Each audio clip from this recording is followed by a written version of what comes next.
Hello दोस्तों, नमस्कार। और हाल ही में न्यूज़ आई है कि आरएस के इंटरव्यू पोस्टपोन हो गए हैं, तो जिसकी वजह से जिनका इंटरव्यू नहीं हुआ है उनको घबराहट हो रही है कि पता नहीं कैसा माहौल होगा वहाँ पर, कैसे क्या होगा, इंटरव्यू में क्या पूछेंगे और बाहर कैसी स्थिति होगी। तो मेरा इंटरव्यू हो गया था 6 अप्रैल को, तो मैं मेरे व्यक्तिगत अनुभव और वहाँ पर क्या माहौल रहता है, मैंने क्या वहाँ पर नोटिस किया है, वो मैं आपके साथ शेयर करना चाहता हूँ। इसके लिए सबसे पहले आपको जो डॉक्यूमेंट्स हैं आपके, वो कंप्लीट होने चाहिए ताकि वहाँ पर घबराहट नहीं हो। क्योंकि कई बार ऐसे होते, वो पूछते हैं कि ये लाओ वो लाओ, तो उसमें घबराहट होने लगती है कि ये तो मैं लेके नहीं आया। तो सबसे पहले तो आप अपने डॉक्यूमेंट्स तैयार कर लें।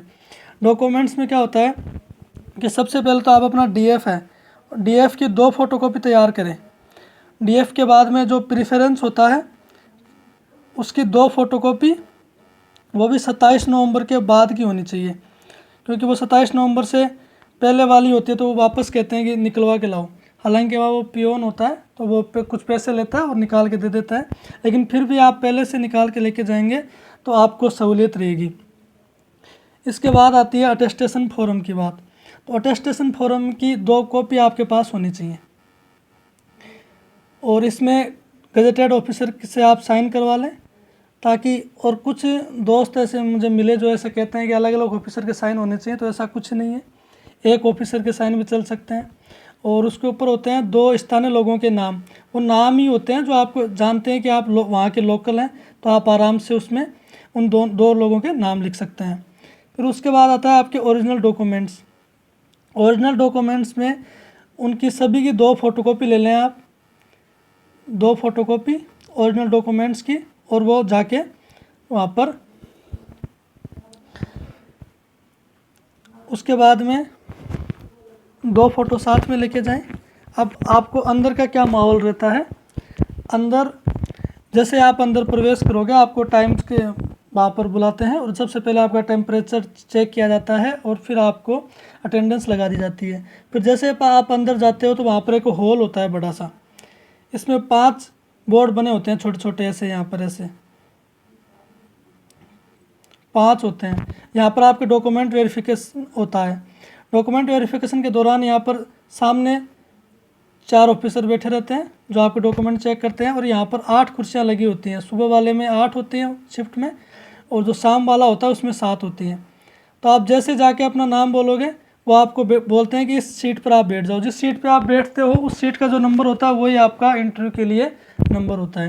इसके बाद डॉक्यूमेंट डॉक्यूमेंट वेरिफिकेशन होता है, आपको बोर्ड के सामने जिस मेंबर का जो बोर्ड है उसमें आपका इंटरव्यू है, उस रूम के बाहर आपको बिठा दिया जाता है।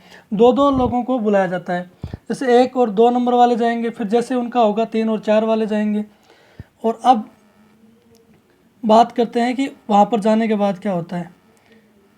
तो अब मुझसे क्या क्वेश्चन पूछे गए थे इंटरव्यू में, वो मैं आपके साथ शेयर करता हूँ। तो सबसे पहले तो उन्होंने जाते ही मैम, वो पियोन होते हैं, वो आपको कहते हैं, वो पूछते हैं अंदर कि सर भेज दें क्या, और वह अंदर से ऑफिसर जो भी मेंबर अध्यक्ष होता है वो कहते हैं हाँ सर भेज दीजिए। तो आप जैसे अंदर जाते हो, मैंने कहा sir may I coming ma'am, मेरा राजकुमार मैडम का बोर्ड था। तो उन्होंने सीधे डायरेक्ट यही बोला कि हाँ बेटा वो बैठो। मैंने उनको नमस्ते किया, उसका भी कोई रिप्लाई नहीं किया गया था। और जैसे मैं बैठा उन्होंने बोला कि हाँ अपना मास्क उतार लीजिए। और जब आप अपना मास्क उतार देते हैं वहाँ पे, तो और जो घबराहट होती है बाहर की, मेरी ड्रेस कैसी है, मेरे जूते कैसे हैं, तो इनसे कोई फ़र्क नहीं पड़ता, क्योंकि वहाँ बैठने के बाद में सिर्फ आपके कंधे तक का कंधा और आपका चेहरा दिखाई देता है। तो ऐसे कोई घबराहट की बात नहीं है कि मैंने जूते पॉलिश नहीं किए या फिर मेरी पैंट ऐसे है या फिर जो भी है, क्योंकि मेरे जूते थोड़े गंदे थे और ऐसे ठीक नहीं लग रहे थे। फिर भी जब मैं अंदर गया तो पता चला कि सामने टेबल रखी हुई होती है, तो उसमें कोई घबराने की बात नहीं होती है। वहाँ पर 4 मेंबर बैठे होते हैं।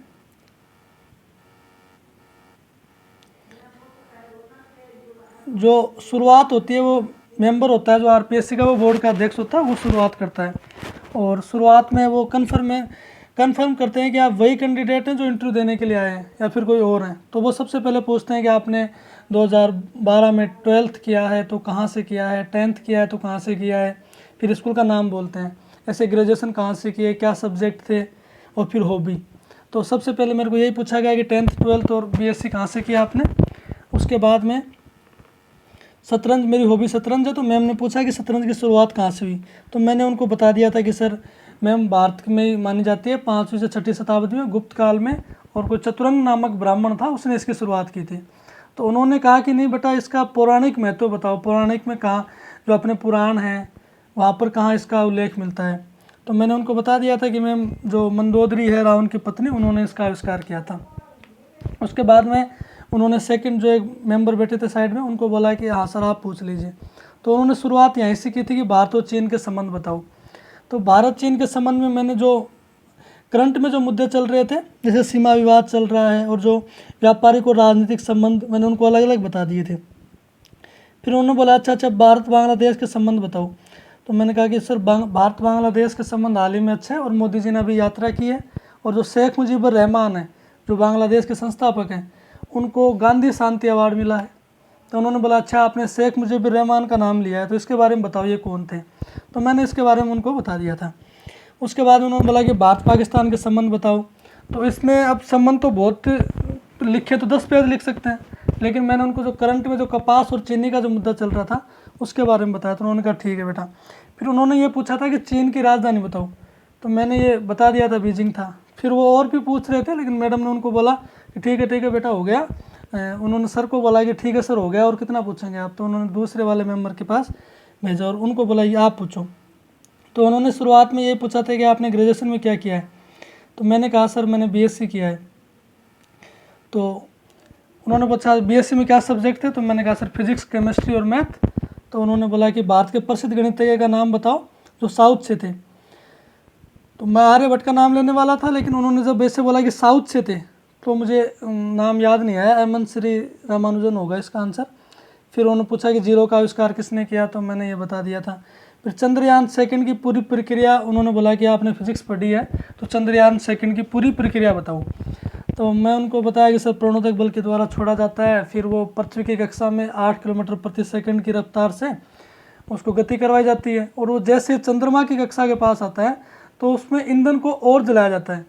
तो उन्होंने बोला कि नहीं बेटा ऐसे मत बताओ, मैं बता देता हूँ कि आपको जब 8 किलोमीटर प्रति सेकंड की रफ्तार से घुमाया जाता है उसको, तो उसमें बूस्ट किया जाता है। जब वो चंद्रमा की कक्षा के पास आता है तो उसको बूस्ट किया जाता है और वो चंद्रमा की कक्षा में प्रवेश कर जाता है।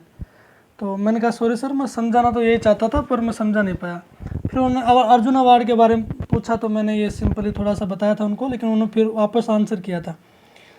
फिर जब चौथे मेंबर के पास आया तो उन्होंने सबसे पहले यही पूछा था कि आप गोडावण के बारे में, हमारा राज्य पक्षी कौन है। तो मैंने उनको बताया सर गोडावण है। तो उन्होंने बोला कि अच्छा गोडावण है तो इसके बारे में बताओ आप हमें।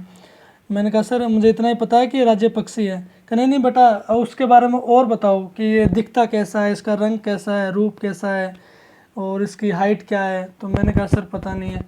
तो उन्होंने बोला कि अच्छा तो इसको कबूतर मान ले क्या। तो मैंने कहा नहीं सर कबूतर तो नहीं मान सकते, कबूतर से थोड़ा बड़ा है। अच्छा तो क्या बतख मान ले। तो मैंने कहा नहीं सर बतख तो नहीं, बतख से थोड़ा सा छोटा है, इसकी गर्दन लंबी होती है। अच्छा कितनी लंबी होती है। मैंने कहा सॉरी सर ये तो मुझे पता नहीं है। मतलब वो मज़े ले रहे थे कुल मिला के। तो फिर उसने पूछा अच्छा ठीक है तो फिर ये बताओ कि आप चेस खेलते हो। मैंने कहा यस सर। तो चेस के अंदर कौन सा चेस खेलते हो, ये राष्ट्रीय, अंतर्राष्ट्रीय या फिर देसी चेस खेलते हो।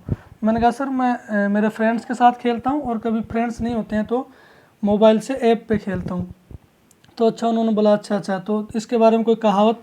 मैंने कहा सर मुझे याद नहीं है। तो फिर उन्होंने खुद ने एक कहावत बताई थी। फिर उन्होंने एक क्वेश्चन पूछा कि अच्छा वजीर है चेस में। मैं कहा सर तो वजीर ज़्यादा इम्पोर्टेंट होता है या फिर ये जो घोड़ा ज़्यादा इम्पोर्टेंट होता है। तो मैंने उनको ये इसका आंसर दे दिया था कि सर वजीर और घोड़ा दोनों इम्पोर्टेंट अपनी अपनी जगह, लेकिन अगर मुझे मौका मिलता है चूज़ करने का तो मैं वजीर को चूज़ करूँगा। कहा अच्छा ठीक है। फिर उन्होंने ये पूछा था कि UNO के बारे में क्या जानते हो। तो मैंने सिंपली उनको बता दिया था। पहले तो UNO की फुल फॉर्म बता दी थी। फिर उन्होंने पूछा कि ढांचा बताओ, तो ढांचे में कौन इम्पोर्टेंट है। मैंने कहा सर UNSC इम्पोर्टेंट है। तो उन्होंने पूछा था कि भारत इसका सदस्य है या नहीं है। मैंने कहा सर नहीं है। कितने प्रकार के सदस्य होते हैं। तो मैंने कहा सिंपली बता दिया था कि स्थायी और अस्थायी। तो भारत अभी कौन सा है फिलहाल। तो मैंने कहा सर अस्थायी है। तो उन्होंने बोला अच्छा स्थायी क्यों नहीं बन पा रहा, बन सकता है क्या। तो मैं उनको थोड़ा करंट के बारे में बताना चाह रहा था कि वैक्सीनेशन डिप्लोमेसी के तहत या भी, तो उन्होंने बोला ये मत बताओ, आप तो येस और नो में जवाब दो। तो मैंने कहा सर ये बन सकता है लेकिन चाइना विटो कर देता है। कहा अच्छा कोई बात नहीं, चलो ये बताओ चरक कौन थे। तो चरक संहिता के बारे में पूछ लिया। फिर मैम के पास आ गया, तो मैम ने सबसे पहले शतरंज के 2 खिलाड़ियों के नाम पूछे थे। तो मैंने एक तो विश्वनाथन आनंद बता दिया और एक भीलवाड़ा से अभिजीत गुप्ता, मुझे लगा ये पूछेंगे। फिर उन्होंने पूछा अच्छा कौन कौन से टूर्नामेंट होते हैं। तो मैंने सिंपली बताया कि अंतर्राष्ट्रीय लेवल पर तो फिडे करवाती है, भारतीय लेवल पे अगर राष्ट्रीय लेवल पे बात करें तो अखिल भारतीय शतरंज महासंघ है, और राजस्थान में बात करें तो जयपुर चेस अकेदमी है और उदयपुर में पेरेंट्स चेस अकेदमी है, ये टूर्नामेंट्स का आयोजन करवाती है। अच्छा। तो फिर उन्होंने पूछा कि केंद्र शासित प्रदेशों में प्रशासन कैसे चलता है। तो मैंने बता दिया था सर वहाँ पर उपराज्यपाल होते हैं, राज्यपाल होते हैं। लेकिन उनको लगा कि ये केंद्र शासित प्रदेश में भी राज्यपाल बोल रहे हैं, तो उन्होंने बोला बेटा दोबारा बताओ। तो मैंने बोला सर केंद्र शासित प्रदेशों में उपराज्यपाल होते हैं। कहा अच्छा ठीक है। फिर उन्होंने पूछा था कि राजस्थान की नगर पालिका कितनी है, तो मैंने बता दिया था ये तो।